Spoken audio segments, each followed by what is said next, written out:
Right, okay, game day 2, episode 2 of Operation Arsenal.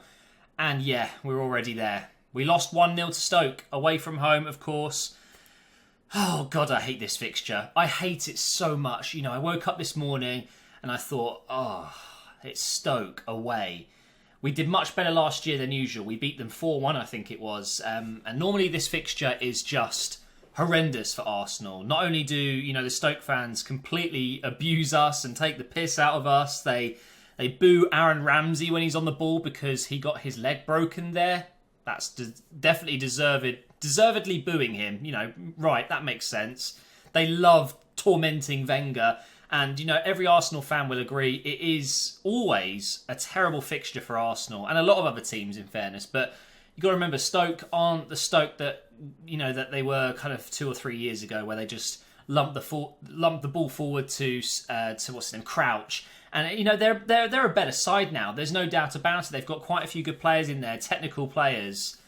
New signing Hesse. I know he's only on loan from PSG, but I mean, a player of his quality. He's been at Real Madrid. He played at Real Madrid for a reason. They clearly saw something in him. Didn't quite make it. Has gone to PSG, didn't quite make it there, was loaned out to La Liga, but now he's ended up in the Premier League, and I think he could do very well for Stoke. He got himself a debut goal today, which eventually gave them the 1-0 win. But do you know what? I think about this every time the fixtures come out, in the summer, a couple of weeks before the season begins. They release the fixtures, and one of the first ones I look for is Stoke away, maybe Tottenham away, Old Trafford, Stamford Bridge. There are 4 or 5 fixtures out of the 38 games that I just dread. And I tell you what, Stoke away is up there. It really is. I absolutely hate this fixture because of, the pain over the years of just having horrendous performances against Stoke. They just kick us. They really do. But I want to give some credit to Stoke because although, I can't say they played better than Arsenal tonight because I don't think they did, but they were definitely, stronger. And that's just the way it is. Arsenal aren't a strong physical team like they used to be when we were invincible. We had so many tall, strong players. Vieira, we had such a strong team. Whereas now, whilst it's a bit better now that we've brought in Kolasinac, Xhaka's obviously a bit of a brute in there as well. Welbeck up front, but it's not what it used to be. And Stoke just still have that physical edge over a lot of opponents. So well on to Stoke. They get themselves 3 points, and Arsenal once again leave the Bet365 Stadium. Jesus, that is cringe. We leave with our heads down and just disappointed. But, mustn't panic. This is just game day 2. There are some glaringly obvious problems with the Arsenal squad right now and, the club itself. We all know what those problems are. This just shows it once again. And, I guess we could get straight into it. I've got some notes down here. So if I look down, that's just because I'm reminding myself of what I wanted to actually talk about. So the first thing I've got here is defence. I think that, with this 3-4-3 formation that we have switched to, I believe this was just our second loss since switching. So, since that switch, I can't remember which month it was, but we went to the 3-4-3 and we've done really well. We've got a great squad that actually, I would say, quite suits it. But the problem we've got is switching to a defensive setup like 3-4-3, using the 3 centre-backs and having wing-backs. Although we don't have enough, clearly, because we're playing wingers in those positions, which can work. But we had, I would say, enough numbers, with Gabriel specifically. He was another backup player, but we've just gone and sold him to Valencia for 10 million or something like that. So great, okay, fair enough. He didn't quite fit into the Arsenal team. Wasn't the right quality, although I'm sure Diego Costa will be glad to see the back of him.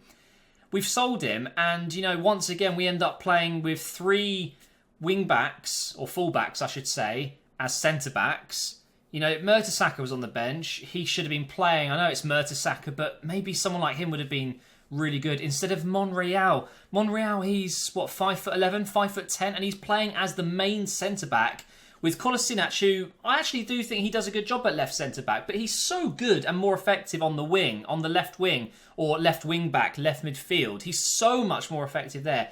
Getting forward, he still tries to do that even when he's playing centre-back, and that leaves gaps, which doesn't work. And Monreal in the middle. Monreal!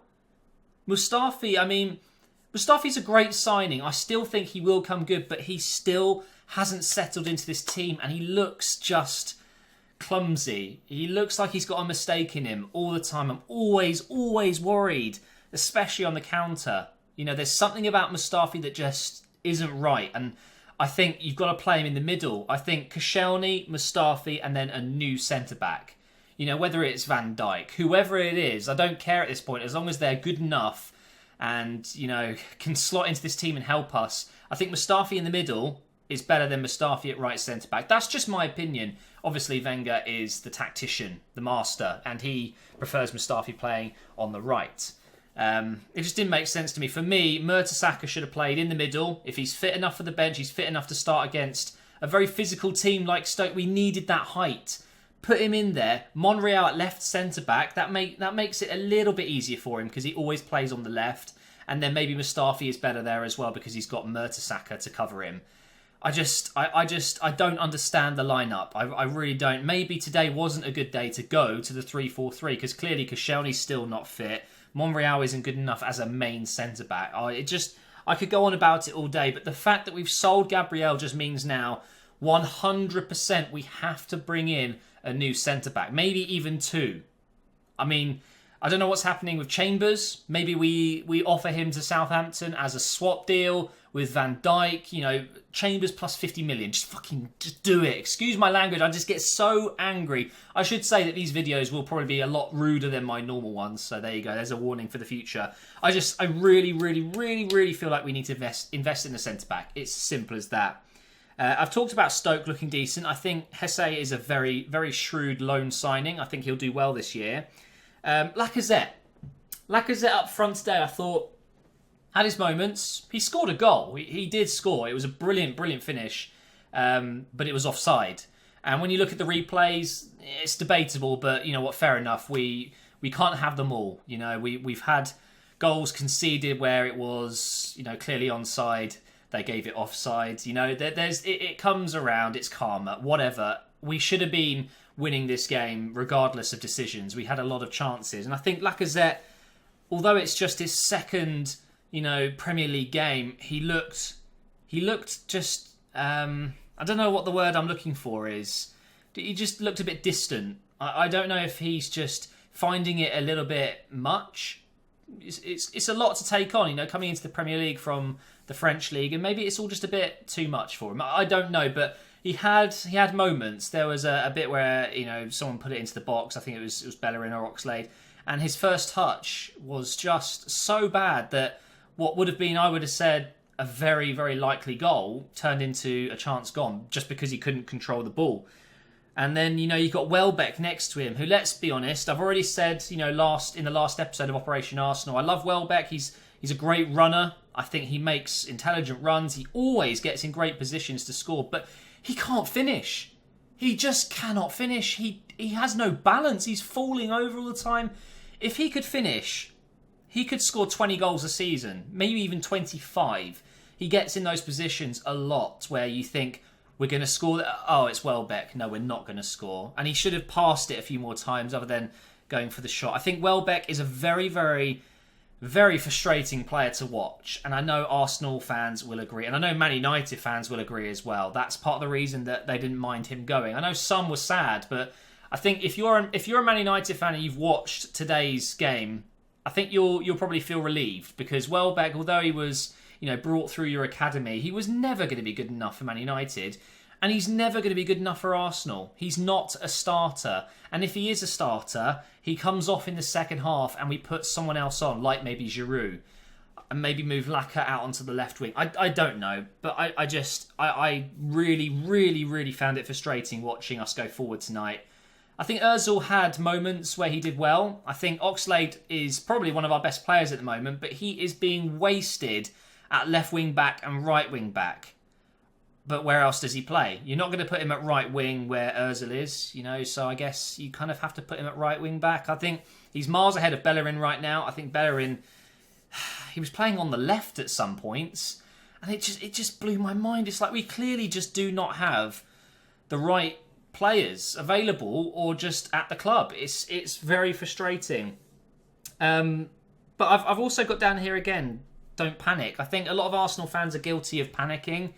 You know, we're just 2 games into the season. We won our first game against Leicester, although it was a bit dodgy. It wasn't a clean win, that's for sure, but we got the 3 points, and that's a great start. We've often lost our first game recently of the season. And yes, we've gone into Stoke away from home, and we've lost 1-0, but in the scheme of things, you know, when we look back over the season in May, I don't think we're going to see this fixture as, you know, the reason we didn't do this or that. You know, it's not a big deal right now. It's okay. We are going to have games like this during the season where we should have won but didn't. It's just the way it is, and it is one of the tougher fixtures.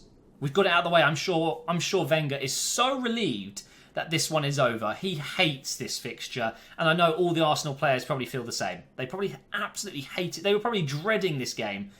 It's done. Now we just move on. And let's pray that in the next 2 weeks or whatever it is that we bring in a new centre-back and maybe a midfielder. I think if we don't sign a centre-back, which I think is very unlikely now that we've sold Gabriel, I think that's clear to see that we're shifting him on and bringing someone else in. Who it's going to be, I have no idea, but we need a new centre-back. Maybe it'll be... Oh, it could be a young Frenchman. It probably will be, knowing Arsene Wenger. Holding. I mean, Holding is a good choice, but he's so young. He hasn't got much experience. He's not the quality we need. We need a freaking Van Dijk. Give us... Oh, Madrid, give us Varane. Oh, I'd give you my left leg for that. Oh, I wouldn't, actually. But Varane would be amazing. Anyway, I think I'm going to stop here. I don't want these videos to be too long. I think you get the idea, guys. I'm obviously very disappointed that the game hasn't gone our way, and it would have been great to get a second win after 2 games and against Stoke away from home, which it's been a bogey fixture for many, many, many years. But it hasn't gone our way. I'm not panicking. I'm upset that it's happened, but we move on into the next fixture. We just take it day by day. The end of the window is in a couple of weeks' time. Who knows what's going to happen? But congrats to Stoke fans. I'm sure a lot of you will be very happy tonight because you all hate the Arsenal. I know that very, very well. But thank you for watching Operation Arsenal. Leave any suggestions below how you would like me to improve this series. Add little bits here and there. But other than that, I will see you next time Arsenal play.